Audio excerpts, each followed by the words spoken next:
XML. Daniel Hurst didn't flinch when she screamed.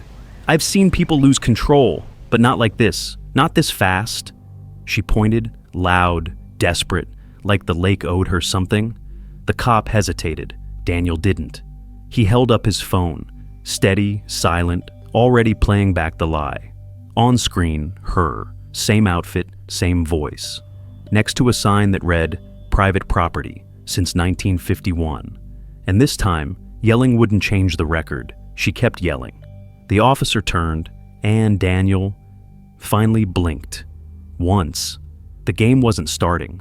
It had started weeks ago. She just hadn't noticed who was keeping score. His name was Daniel Hurst. He didn't keep the land for profit. He kept it because someone had to. The dock was older than the fence lines, older than most folks in the HOA. Built by his grandfather, repaired by his father, painted every spring, even the year his wife left, even after the cancer. The bench at the edge still had her initials, scratched in, traced over with oil twice a year. He never sat there. He just made sure it stayed clean. He measured the same crack on the dock post every month, never widened. Still, he checked. Some people watered plants. Daniel tracked erosion. He knew the lake before bylaws, before the cameras, before the newcomers called it shared space. It wasn't shared. It was passed down. And that's different. He paid the taxes, filed every permit, let them post signs, smaller than regulation, but he didn't argue. He just noted who touched what, when, and with which shoes. Clipboard Linda once said he was quietly territorial. He smiled at that, not because it was wrong, but because it was close. She mistook calm for consent. But Daniel didn't do consent. He did memory. He did records. He did timing. And the thing about timing is, you never say when it starts. You just make sure they feel it when it ends. They came on a Wednesday. No warning, no knock. Just a clipboard and a plastic smile. She didn't step onto the dock. She just pointed at it, from the gravel, like it was trash to be tagged. "Code update," she said. "Community alignment, nothing personal." Daniel didn't reply. He just adjusted the dock rope, the same knot, always twice. She scribbled something. Behind her, a man in a blue vest took photos of the lake, of the dock, of Daniel. "They're not complaints," she added. "They're concerns. Big difference." The word concerns landed like a sliver in his ear. By Friday, the mailbox had changed. The usual postman stopped coming. Instead, it was a courier, new face, no smile, handing over envelopes with embossed seals and legal tone.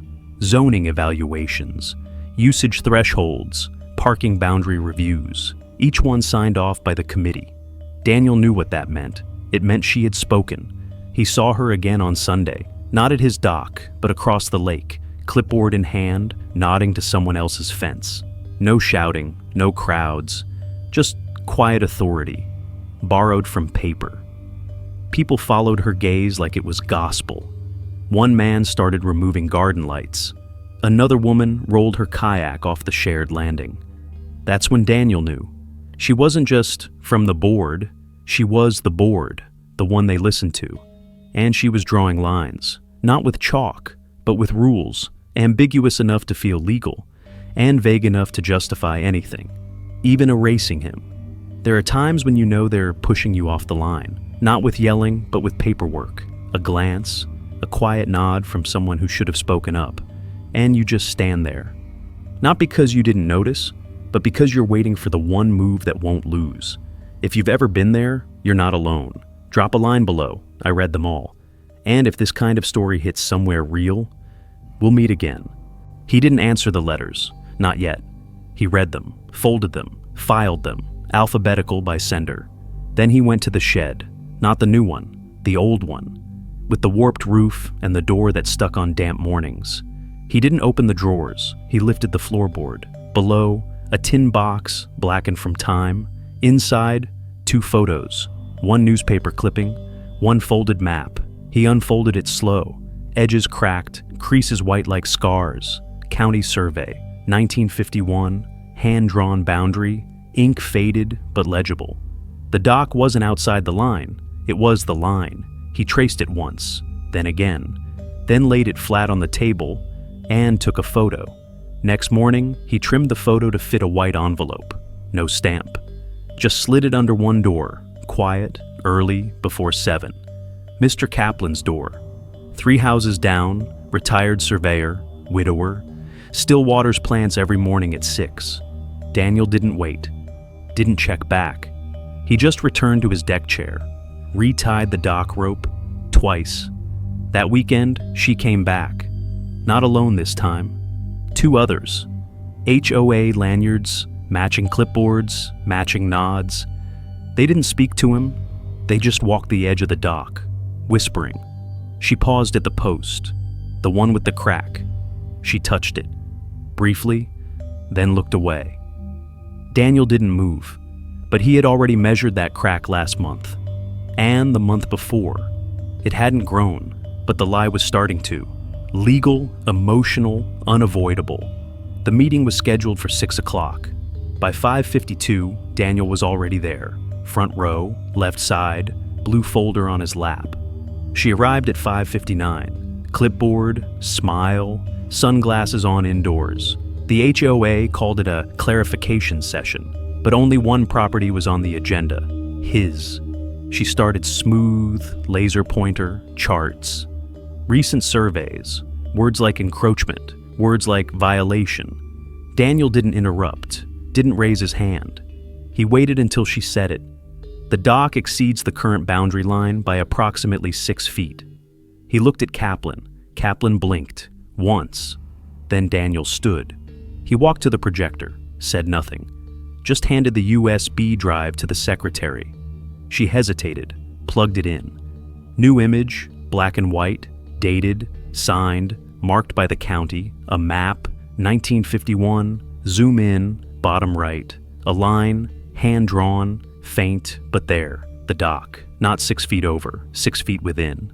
Whispers started, then came the second image, same dock, same surveyor, a letter from Kaplan, dated 2 days ago, confirming it. She laughed, called it irrelevant, said, "That map's not binding."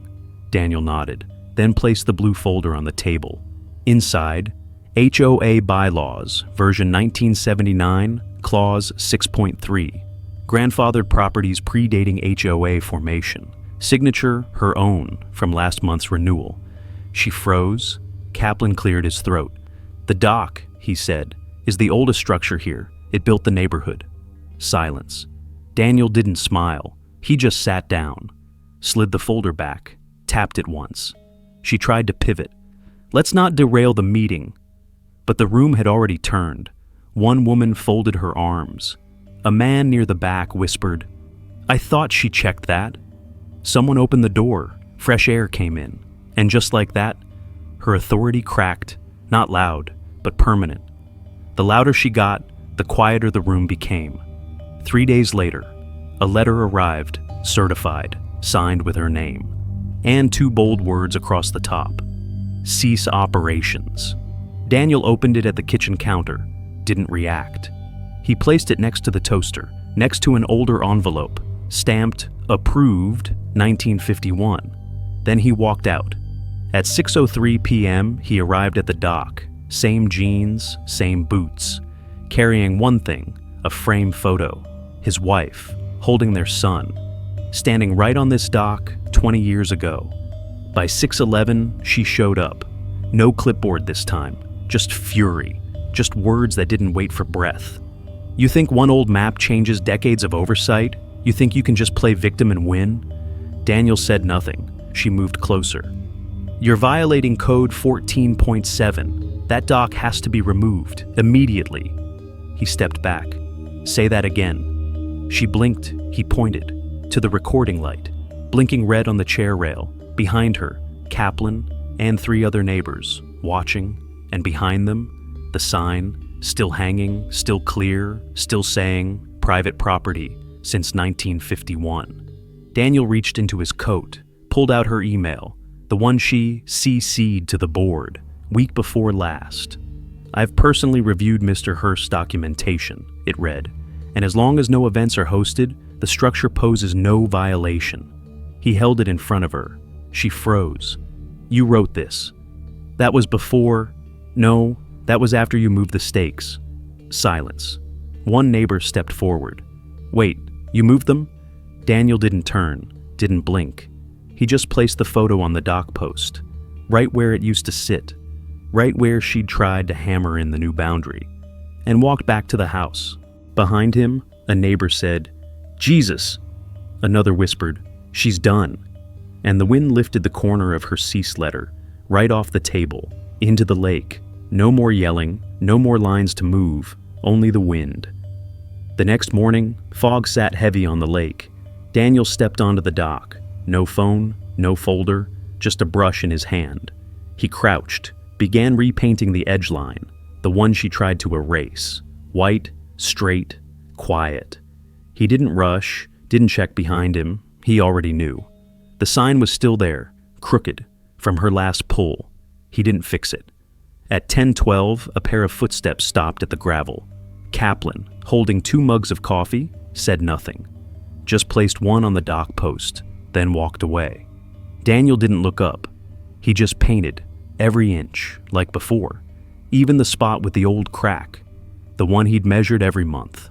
He paused there, ran a thumb over it, like checking if time still remembered. Across the water, a duck flapped once, then settled. Stillness. A paper floated past, soggy, unreadable. Might have been a letter. Might have been nothing. He didn't reach for it. He stood, stepped back, looked at the line, then at the crooked sign, then back at the house. The curtain on the left shifted. Someone was watching. Didn't matter who. Daniel turned, picked up the empty mug, took it inside. The dock stayed. The photo stayed. The line stayed. But the wind had taken the hammer. It hadn't come back. Not everyone fights to win. Some just wait long enough. So no one dares touch what they never should have. Some things grow stronger when left alone, like a dock post in winter, like silence, when it's holding something steady. He never repainted the boundary sign. Didn't need to. The moss knew where to stop. The wind always turned at the same stone. Some people think justice is loud, that it shows up in uniforms or meetings or headlines. But sometimes it's a still hand, a line remembered, a truth that doesn't move, even when everything else does. Because real ground, it doesn't need to shout. It just needs someone to stay.